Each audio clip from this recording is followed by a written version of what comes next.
Hello everyone, কেমন আছো তোমরা সবাই? আশা করছি সবাই খুব ভালো আছো আর আমিও খুব ভালো আছি। দেখো দুই ভাইয়ের খুনসুটি চলছে। এটা কিন্তু হায়দ্রাবাদের আরও একটা সিরিজ। আর তোমাদেরকে দেখালাম আমার দিদি আর আমার ভাই দুজন মিলে আলুর চপ, লঙ্কার বড়া এইসব বানাচ্ছিল আর কি। আর ভাই এগুলো করতেও খুব ভালোবাসে আর খেতেও খুব ভালোবাসে। তারপর আমরা চলে গিয়েছিলাম ডিমার্ট মলে। ওই দিন আমার ছোটো মেয়েকে জোর করে নিয়ে গিয়েছিলাম, কারণ কোথাও একটা বেরোয় 1000 টাকা মিনিমাম বাবা। আর তোমরা তো আমার মিরাজ দাদাকে জানোই, অ্যাজ ইউজুয়াল দুজনকে নিয়ে চলে গেছিলো গেম জোনে, বাট গেম জোন বন্ধ ছিল, দুঃখের বিষয়। তারপরে আমরা মেয়েরা চলে এসেছি, ঘরের কিছু শপিং করা ছিল। আর সত্যি ডিমার্টে কলকাতার তুলনায় অনেক রিজনেবল প্রাইসে অনেক ভালো ভালো জিনিস ছিল। কিন্তু কি বলো তো, অতটা মানে ক্যারি করে আনাটাও চাপ না, ওই জন্য নেইনি তেমন। আর 180 টাকা, ওই জন্য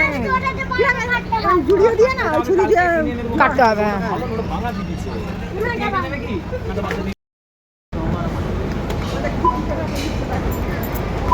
টিপে না, ওই মেশিন ওখান দিয়ে দামটা ক্যারি হয়।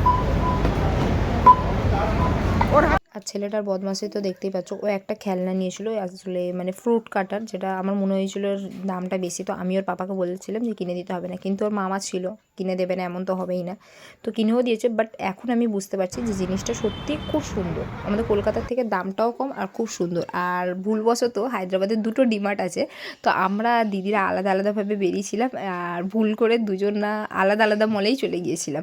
তো মেনলি আমাদের মলে যাওয়ার কারণটা ছিল আচার নেওয়ার জন্য।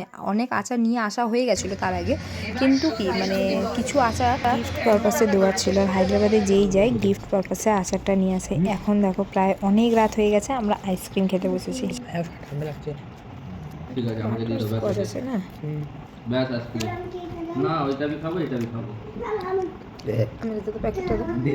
প্যাকেটটা দাও।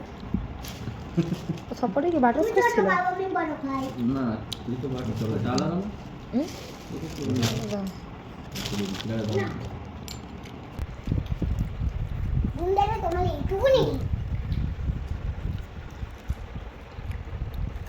এটা দেখো নেক্সট ডে মর্নিংয়ে আমার ছোটো পাপা দেখো পুরো ট্রেনিং ওয়েল ট্রেন্ড এরকম হবে। এটা জানো আবার খৈনিও খায়, বিড়িও খায়, জানি না কেন এরা কোথা থেকে শিখেছে।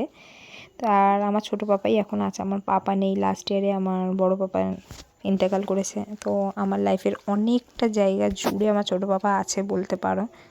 আর প্রত্যেকটা দিন যে এমন হয় যে আমার ছোটো পাপা মেডিসিনের মতো আমাকে ঠিক রোজ রাত্রেবেলায় ঠিক মনে করবে, ঠিক ফোন করবে।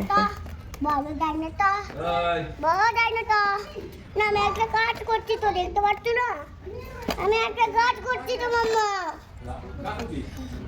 ভেবেছিলাম এই ভিডিওটা শেয়ার করব না, আবার ভাবলাম ইউটিউবে থাকলে অ্যাজ স্মৃতি আমার রয়ে যাবে। তো আজকের এই ভিডিওটা এই পর্যন্ত রইলো। Thank you.